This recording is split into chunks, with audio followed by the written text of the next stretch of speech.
Welcome to Stories with Sarah.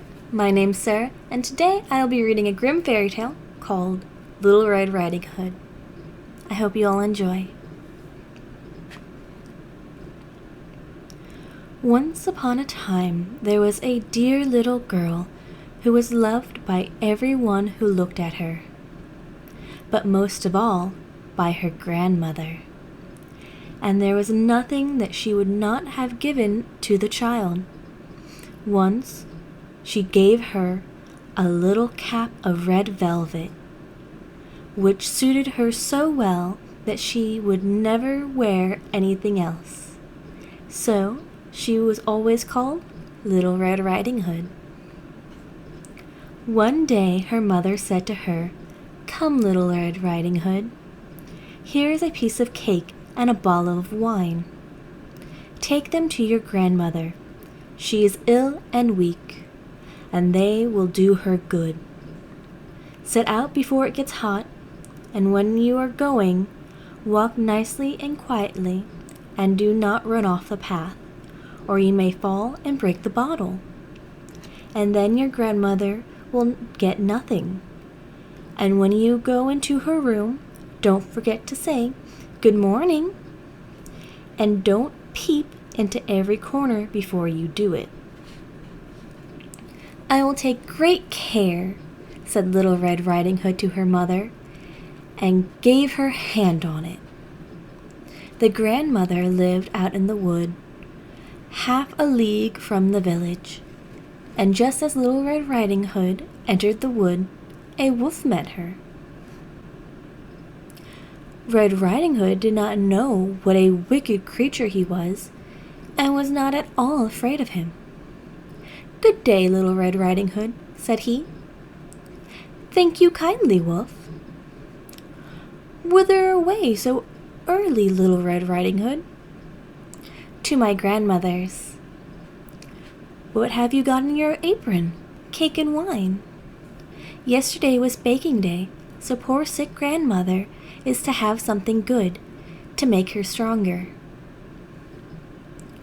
"Where does your grandmother live, Little Red Riding Hood?"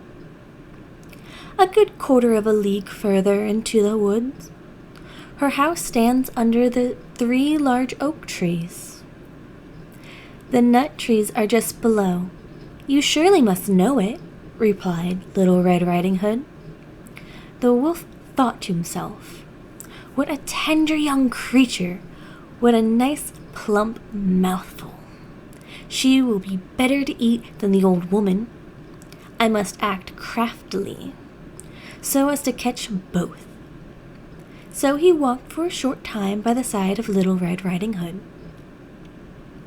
and then said, "See, Little Red Riding Hood, how pretty the flowers are about here. Why do you not look around? I believe, too, that you do not hear how sweetly the little birds are singing. You walk gravely along if you were going to school, while everything else out here in the wood is merry." Little Red Riding Hood raised her eyes, and when she saw the sunbeams dancing here and there through the trees, and pretty flowers growing everywhere, she thought, "Suppose I take grandmother a fresh nosegay. That would please her too. It's so early in the day that I shall still get there in good time." And so she ran from the path into the wood to look for flowers. And whenever she had picked one, she fancied that she saw a prettier one further on, and ran after it, and so got deeper and deeper into the wood. Meanwhile, the wolf ran straight to the grandmother's house and knocked on the door. "Who's there?" "Little Red Riding Hood," replied the wolf. "She is bringing cake and wine. Open the door." "Lift the latch," called out the grandmother. "I am too weak and cannot get up." The wolf lifted the latch, and the door flew open, and without saying a word, he went straight to the grandmother's bed and devoured her. Then he put on her clothes, dressed himself in her cap, and laid himself in bed and drew the curtains. Little Red Riding Hood, however, had been running about picking flowers, and when she had gathered so many that she could carry no more, she remembered her grandmother and set out on the way to her.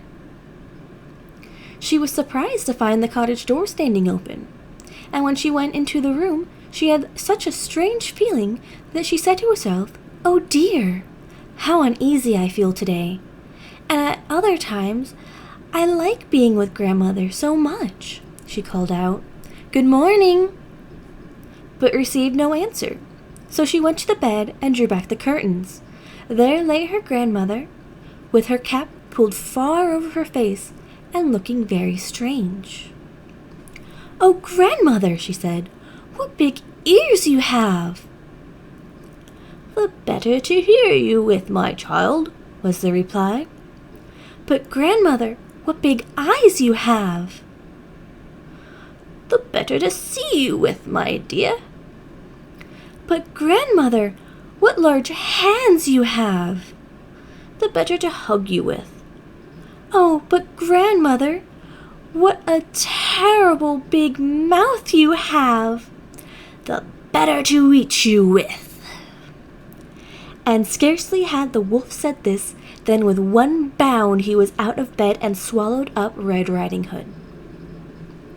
When the wolf had appeased his appetite, he lay down again in bed and fell asleep, and began to snore very loudly. The huntsman was just passing the house and thought to himself, "How the old woman is snoring! I must see if she wants anything." So he went into the room, and when he came to the bed, he saw the wolf was lying in it.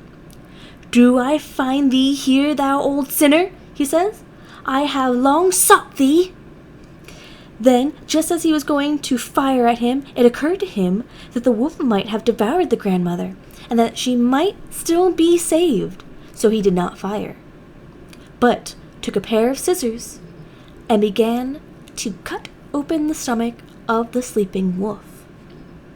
When he had made 2 snips, he saw the little Red Riding Hood shining, and then he made 2 snips more, and the little girl sprang out crying, "Ah! How frightened I have been! How dark it was inside the wolf!" And after that the aged grandmother came out alive also, but scarcely able to breathe. Red Riding Hood, however, quickly fetched great stones with which they filled the wolf's body, and when he awoke, he wanted to run away, but the stones were so heavy that he fell down at once and fell dead. Then all 3 were delighted. The huntsman drew off the wolf's skin and went home with it. The grandmother ate the cake and drank the wine which Red Riding Hood had brought and received. But Red Riding Hood thought to herself, "As long as I live, I will never by myself leave the path to run into the woods when my mother has forbidden me to do so." It is also related that once, when Red Riding Hood was again taking cakes to the old grandmother, another wolf spoke to her and tried to entice her from the path. Red Riding Hood, however, was on her guard, and went straight forward on her way and told her grandmother that she had met the wolf, and that he had said good morning to her, but with such a wicked look in his eyes that if they had not been on the public road, she was certain he would have eaten her up.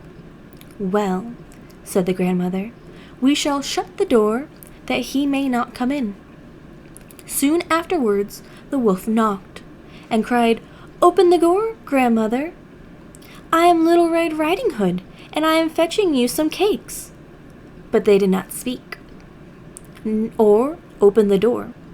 So the gray beard stole twice or thrice around the house, and at last jumped on the roof, intending to wait until Red Riding Hood went home in the evening, and then to steal after her and devour her in the darkness.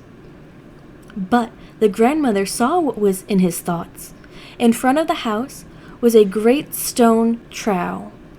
So she said to the child, Take the pail, Red Riding Hood. I made some sausages yesterday, so carry the water in which I boiled them to the trough. Red Riding Hood carried until the great trough was quite full.